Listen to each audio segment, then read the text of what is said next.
Naman po sa ligtas na pagdiriwang ng Pasko at Bagong Taon, mga baril ng mga pulis sa Bicol Region sinilyuhan na bilang pagtalima naman po sa kautusan ng pambansang pulisya laban sa pagpapaputok ng mga baril ngayong holiday season. Si Grace Rifa Masimando ng Radyo ng Bayan para sa detalye. Grace?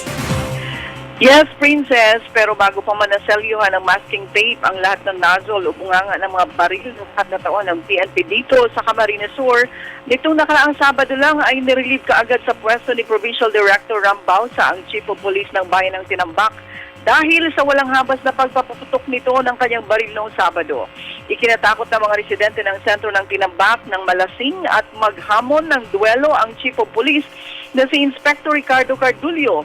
Nang walang pumatol sa kanyang hamon ay napagtripan na lang nito magpaputok ng kanyang baril. Ayon sa investigasyon, lasing ang hepe dahil sa problema sa kanyang pamilya.